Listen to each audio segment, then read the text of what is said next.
Racism, వివక్ష అనేది మనకు వచ్చినంత వరకు కూడా మనకు ఆ ఇంపాక్ట్ ఏంటో తెలీదన్నట్టు. నేను ఫారిన్ కంట్రీస్ వాళ్ళ గురించి ఇండియాలో ఉండేటప్పుడు అనుకునేవాడిని. ఓకే. సో, అందరికెళ్ళాక ఓకే. వీళ్ళందరికీ ఓపెన్‌నెస్ ఉంటుంది. అందరూ ఒకే టైప్ ఆఫ్ థింకింగ్‌లో ఉంటారు అని అనుకునేవాడిని. ఇక్కడికొచ్చినాకనే నాకు తెలిసింది ఇక్కడ ఒక గ్రూపిజం ఉంటది. అక్కడ ఉన్న కాస్ట్ బేస్ సిస్టమ్ రిలేటెడ్ బయాస్‌లు ఓకే. మన వాళ్ళే మనం హైర్ చేసుకుందాం. మన భాష వాళ్ళే మనం హైర్ చేసుకుందాం. మన స్టేట్ వాడా కాదా అన్న చెప్పింది ఇండియాలో కంటే ఇక్కడ ఇంకా ఎక్కువుంది.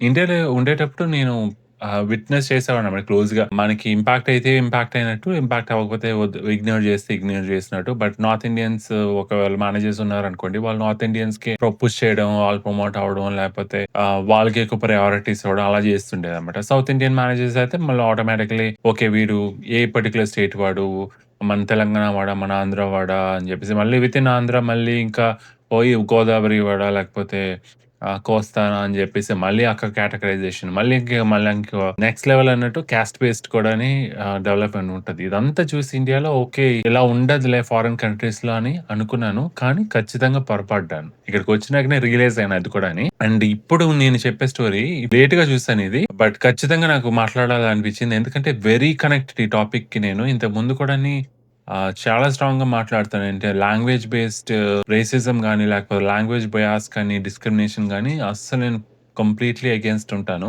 ఇది చూడంగానే కొంచెం డిసప్పాయింట్‌మెంట్ అనిపించేది. ఓకే.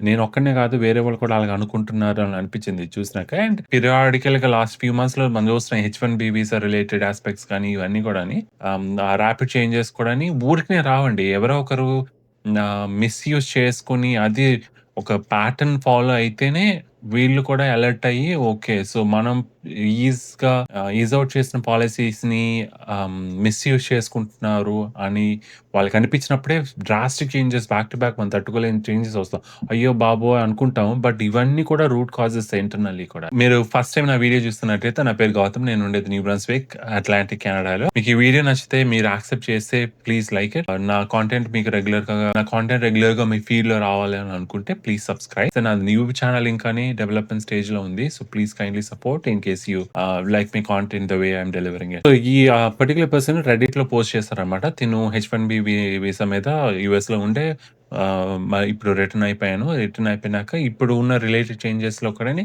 పాజిటివ్‌గా యాక్సెప్టెన్స్ చేశారన్నమాట. Okay. So, very good changes అన్న టైప్‌లో.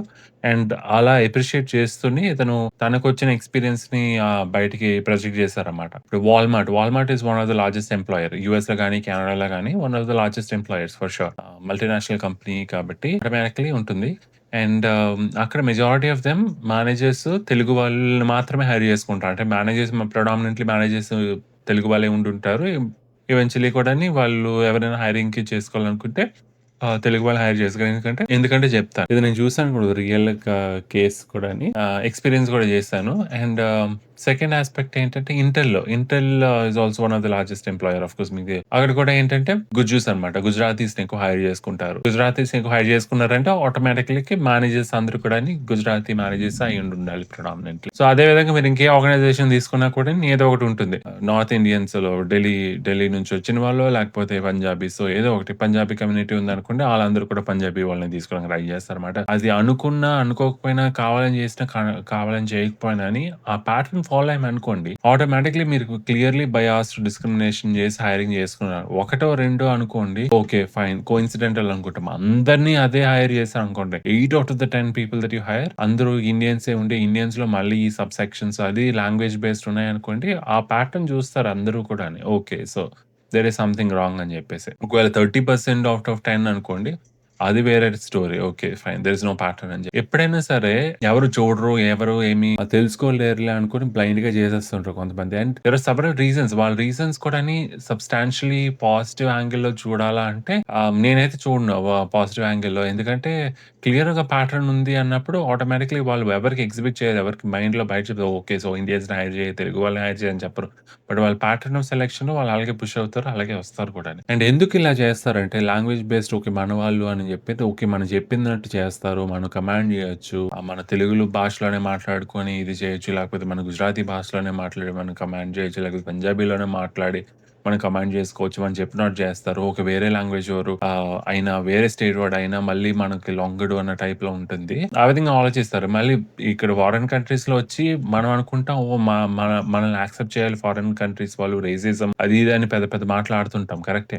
దానికి సపోర్ట్ చేయట్లేదు నేను. బట్ మనం ఎలాగైతే కోరుకుంటామో ఇండివిడ్యుయల్స్‌గా రేసిజం అనేది ఫేస్ చేయకూడదనని వితిన్ మనకు కూడాని ఆ రేసిజం ఎక్కడో ఉన్నది. స్ట్రాంగ్‌లీ ఉంది. అన్‌డినయబుల్ ఫ్యాక్ట్ అది. ఎందుకంటే తెలుగు వాళ్ళంటే తెలుగు. మళ్ళీ తెలుగులో మళ్ళీ సబ్ డివిజన్స్ ఉంటాయి. మన క్యాస్ట్ ఒస్తది. లేకపోతే మళ్ళీ మన సో, ఆ విధంగా మళ్ళీ సబ్ సెక్షన్స్ ఉంటాయన్నమాట. సో, మళ్ళీ ఇంకా ఒకటి ఎక్స్‌ట్రా చూసుకుంటే మళ్ళీ ఏజ్ కేటగరీస్ ఇవన్నీ వస్తాయి. ఇంకా అలాగా చేసుకుంటూ ఉంటే ఇంకెంతగా ఇది చేయాలో అంత రేసిజం క్రియేట్ చేయొచ్చన్నమాట. అది ఎంత డిస్క్రిమినేట్ చేయాలో, ఎంత బయాస్ చూపించాలో అంత బయాస్ చూపించొచ్చు. ఎందుకు మెయిన్‌గా ఇవన్నీ చేస్తారో తెలుసా? సింపుల్‌గా చెప్తాను.